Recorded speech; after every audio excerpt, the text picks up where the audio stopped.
defense feeling right now heading into the game this week? I feel good. I feel comfortable where we're at. There's a couple minor things that certainly we're going to take care of tomorrow and working into preparation for Friday and the day before the game. So I'm comfortable with where we're at. The guys seem like they're catching on to things pretty solid, so we're moving in the right direction. That defensive backfield pretty young, and you have some questions back there. I guess we'll find out, get answered on Saturday. What do you see in that defensive backfield, and where does the most work need to be done there for you guys? Well, we got outside, with Cam being a true freshman.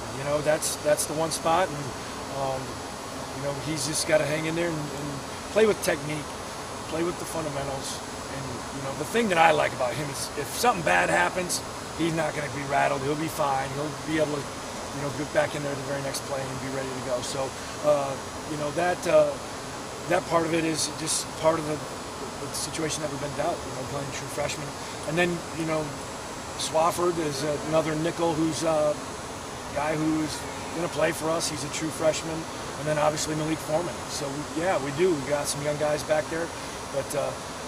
It's not just the defensive backs. Our defensive line has to do a great job when we pressure. Our linebackers have to do a great job of, impacting the quarterback so he just doesn't feel comfortable standing back there and, throwing the ball all around. So talk about that pressure. That's a key for you guys this year. Last year there wasn't much of that. Yeah. Are you guys going to try and blitz a little more with linebackers, try and get that position? We're going to go into this game. We've got obviously some blitzes in the package, but I've really challenged our defensive line. I've said, hey, look, I want you guys to get a rush and put pressure on the quarterback with just our front four. I don't want to feel like, hey, we have to blitz every single time. So I've really challenged them in our unit meetings, and I want to see how they respond, and hopefully they come out and we're getting after the quarterback with our 4 down line. Coach, do you have a checklist? Just like 3 or 4 things that you really want to see this first week that you've emphasized in camp that you want know that your guys have gotten that is home? Yeah, I do. I have more than that, but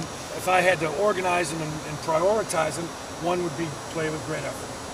2 would be take great angles to the football. And 3, finish with our tackles. No missed tackles. And I think if we're able to do that, we'll be in decent shape.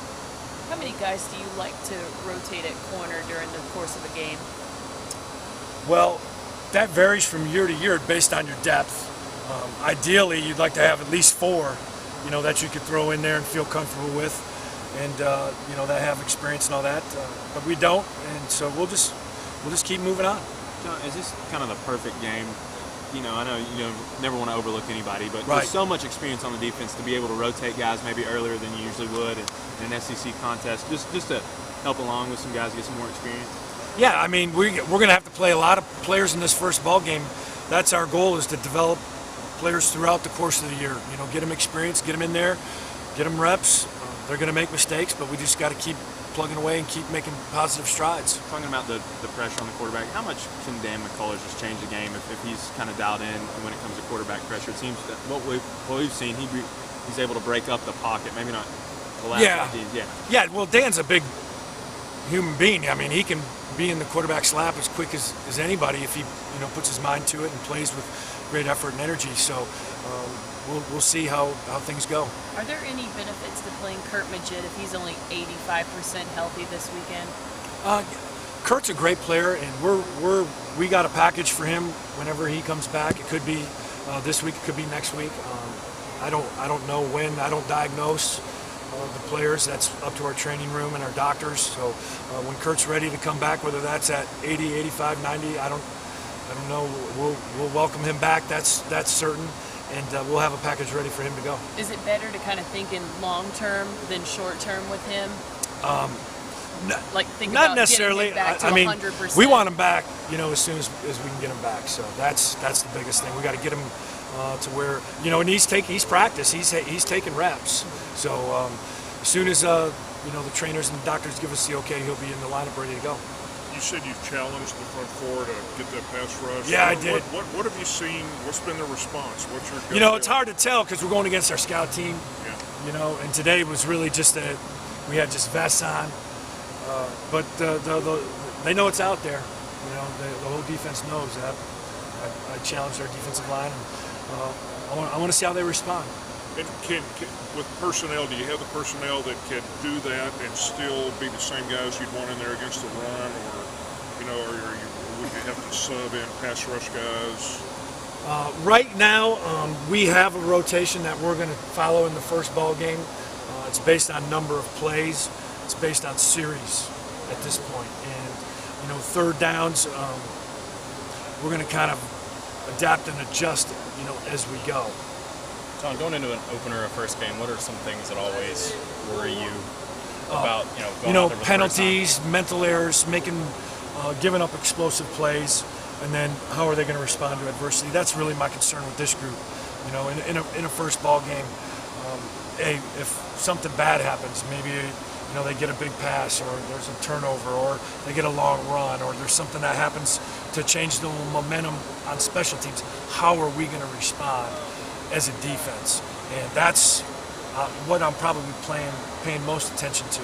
I know last year they said they tried to forget about last year and move on mentally, but is there something to be said for actually getting back out? Yeah, I think it's easier. I think it's easier said than done. For these guys, this will be the truest test that we've had up to this point. As coaches, we've challenged them. We've tried to put them in competitive situations and expose them to as much adversity as we possibly could. But there's nothing like game day, so we'll find out Saturday.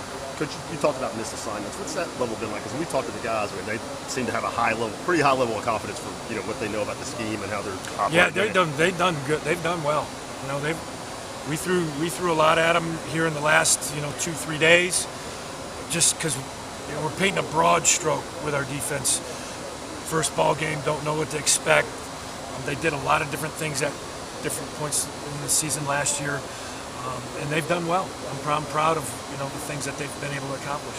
And just kind of personnel-wise, we've seen you guys play nickel a lot. Just move that area. What do you go dime much? Is that part of it? Yeah, we have the ability to go dime. We have the ability to play nickel. We have the ability to get big when we need to get big. So all those things are in place. It'll just be a matter of matching up. You feel more comfortable with nickel? Or is that just what we've had kind of been out there to see more of? Well, yeah. When you get nickel package allows you more flexibility. When they bring in an extra wide out and you've got a backer over there, you're just very limited in terms of what you can do, what you can disguise.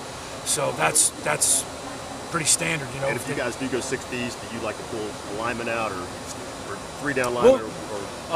We have the ability to do both. Both ways. Yeah, we have the ability to do both. Pull out a linebacker or a D lineman. John, you've talked about Jancek and Corey kind of being your best pass rushers. With those guys out, maybe with legit not there either. Who is your best pass rusher? What do you think? Jordan Williams is a guy that's shown that he can get after a little bit. Corey Miller's done some good things. Actually, another true freshman, Jalen Miller, is a young man that's really come on the last 4 or 5 practices and shown some quickness and some explosiveness. So Jalen's done a good job. Brent Brewer's gotten better from the linebacker position. AJ's a guy that at different points in the game could give us some pass rush. So those are the guys that we're really looking for right now. But everybody's going to have an opportunity in this game to show what they can do. So hopefully guys will start to separate themselves as we move forward throughout the season. Thanks, Coach Jancek. Okay, no problem. You'll be on the field.